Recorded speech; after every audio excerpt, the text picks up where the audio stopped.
ज्या प्रफुल्ल पटेल आणि सुनील तटकरेंनी हा खेळ सुरू केला होता तोच खेळ सुनेत्रा पवार संपवत आहेत.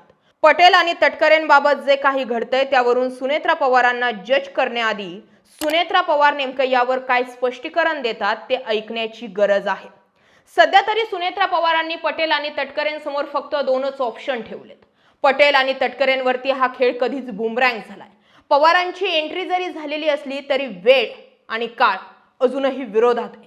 पटेल आणि तटकरेंना बॉयकॉट करणं किंवा पक्षातील त्यांचं स्थान काढून घेणं आणि सुप्रिया सुळे म्हणतात त्या पद्धतीने आमच्या पक्षात पटेल आणि तटकरे असताना कुणाची हिम्मत होती का प्रफुल्ल भाईंचं नाव बाजूला करण्याचं, हे सगळे डॉट जर जोडायचे जर ठरले तर सुनेत्रा पवारांनी घेतलेला हा निर्णय एका कॉल रेकॉर्डिंगमुळे आहे.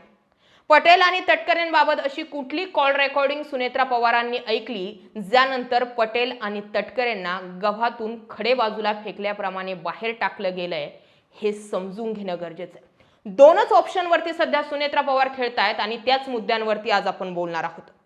प्रफुल्ल पटेल आणि सुनील तटकरे या जोडगोडीची सुनेत्रा पवार यांनी अत्यंत हुशारीने नाकाबंदी केली. निवडणूक आयोगाला पाठवलेल्या नव्या राष्ट्रीय कार्यकारिणीच्या यादीतून दोघांची नावं वगळल्यानंतर तटकरेंनी थेट शरद पवारांकडे आश्रय मागितलेला दिसतो. सुनेत्रा पवार यांनी अतिशय शांतपणे केलेला हा कार्यक्रम पक्षातील इतर नेत्यांना देखील एक प्रकारे सूचक इशाराच म्हणावा लागेल.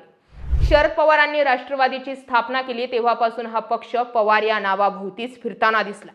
पक्षात इतर ज्येष्ठ नेते असले तरी पवारांना बायपास करून काही निर्णय घेण्याची हिंमत आजवर कोणीही दाखवली नव्हती. परंतु तिथेच घाव प्रफुल्ल पटेल आणि सुनील तटकरेंनी टाकला होता.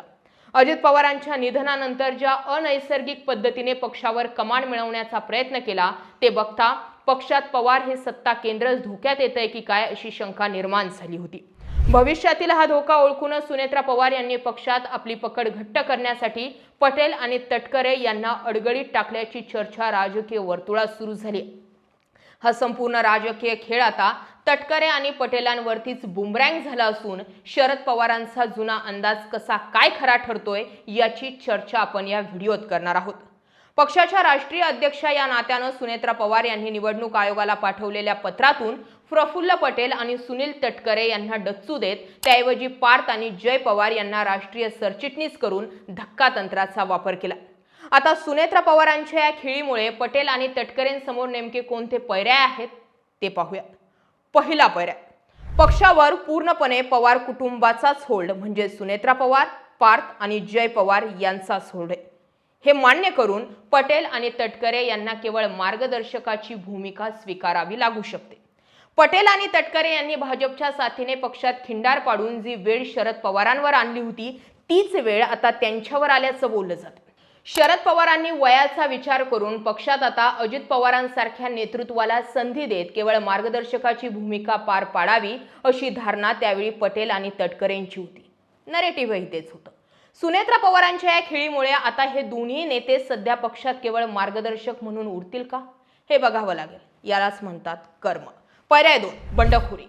पटेल आणि तटकरे यांना सुनेत्रा पवार यांचं नेतृत्व मान्य नसेल तर ते बंडखोरी करून एकतर भाजपात जाऊ शकतात किंवा पुन्हा अजित पवार गटातील समर्थक आमदारांना घेऊन शरद पवारांच्या पक्षात विलीन होऊ शकतात.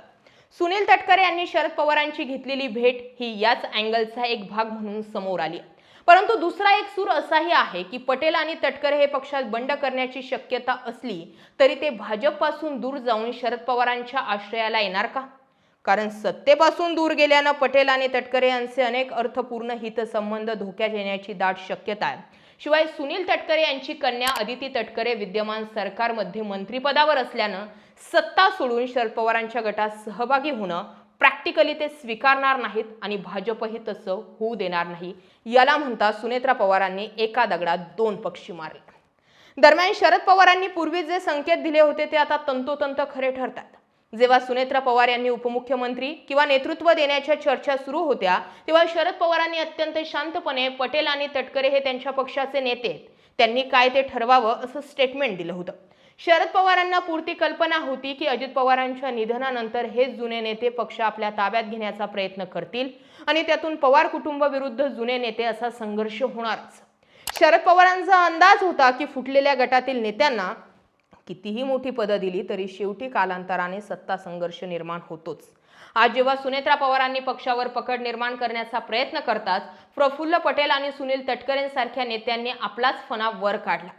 सुनेत्रा पवारांनी प्रफुल्ल पटेल आणि सुनील तटकरे यांना राजकीयदृष्ट्या कोपऱ्यात ढकलण्याचा प्रयत्न केल्यानंतर तटकरेंनी शरद पवारांची भेट घेऊन सुनेत्रा पवारांवर एका प्रकारे दबावाचं राजकारण केल्याचं बोललं जातंय। शरद पवारांची भेट एकट्या तटकरेंनी नाही तर पटेलांनीही त्याच दिवशी घेतली होती। या खेळीमुळे आता ते बुमरँग होत आहेत की काय, आणि या बुमरँग खेळीमुळेच आता सुनेत्रा पवारांना माघार घ्यावी लागते की पटेल आणि तटकरेंना येत्या काळात माघार घ्यावी लागते हे समजेल। दुसरीकडे अजित पवार गटातील या दबावाच्या राजकारणाबाबत शरद पवार गटाच्या नेत्यांकडून प्रतिक्रिया यायला सुरुवात झाली। पवार गट ऍक्टिव्ह आहे। रोहित पवारांनी दावा केलाय की सुनील तटकरे आणि प्रफुल्ल पटेल यांचं भाजप सोबत आधीच ठरलंय। ते दोघे काहीही झालं तरी आगामी निवडणूक भाजपच्या चिन्हावर लढतील किंवा लढणार, याच गोष्टीला शरद पवारांनी छेद दिला। तटकरे आणि पटेल हे स्वतः सोबत अजित पवार गटातील तब्बल 22 आमदारांना घेऊन भाजपमध्ये जाणार असल्याचा सनसनाटी आरोप रोहित पवारांनी केला। सुप्रिया सुळेंनीही या वादात उडी घेत प्रफुल्ल पटेल आणि सुनील तटकरे यांच्यासारख्या दिग्गज नेत्यांना एका रात्रीत यादीतून गायब केल्यानं आश्चर्य व्यक्त केलं। पक्ष एकत्र असताना अशी कधीही कुणाचीही हिंमत झाली नसल्याचं सांगत त्यांनी एक प्रकारे या प्रकरणावरून चिमटा काढला। थोडक्यात ज्या नेत्यांनी शरद पवारांना सोडून वेगळी चूल मांडली, आज त्याच नेत्यांना त्यांच्या स्वतःच्या पक्षात किंमत उरली नसल्याची चर्चा सुरू झाली। आता या सगळ्या गोष्टींमध्ये सुनेत्रा पवार या पुरेपूर ओळखून आहे। मी आधीही व्हिडिओ केलेत की सुनेत्रा पवार कच्च्या खिलाडी नाही। मी आधीही व्हिडिओ केलाय की जे घडतंय ते पवारांभोवतीच घडतंय। अजित पवारांचा पक्ष फुटीच्या उंबरठ्यावर आहे, काहींना ते मान्य झालं नाही, पण सुनेत्रा पवार कच्च्या खिलाडी नाहीत।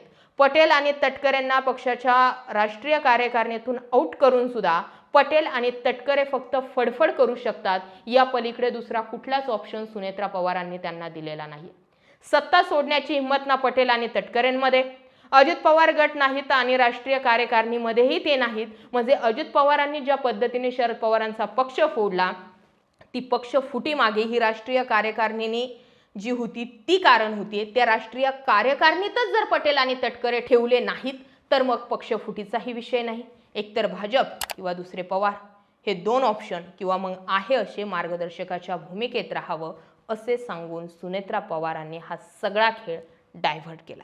आता ज्या कॉल रेकॉर्डिंगमुळे हे सगळं घडलंय, ती कॉल रेकॉर्डिंग नेमकी काय, हे कशामुळे घडलं, यासाठी सुनेत्रा पवारांच्या स्पष्टीकरणाची वाट पाहावी लागेल। मला वाटत नाही की फक्त कॉल रेकॉर्डिंग हेच कारण आहे, कारण सुनेत्रा पवार उपमुख्यमंत्री झाल्यानंतर सुनेत्रा पवारांनी जवळपास 10 मार्च पासूनच निवडणूक आयोगाला पत्र दिलेले आहेत आणि त्या सगळ्या पत्रांमधून पटेल तटकरे ड्रॉप केले गेलेत। 28 जानेवारी नंतरचा कुठलाही पत्रव्यवहार वैध धरू नका हे सांगून सुद्धा सुनेत्रा पवारांनी तिथेच पटेल तटकरेंना चेकमेट केलं होतं। मग आता अजित पवारांच्या अपघाताबाबतचा सिक्वेन्स सुनेत्रा पवार जोडतायत का, काही न करता आतून सुनेत्रा पवार कार्यक्रम करतायत का, यासाठी आपल्याला लगेच जजमेंट पर्यंत न येता वेट अँड वॉचच्या भूमिकेत राहणं गरजेचं आहे। जय महाराष्ट्र।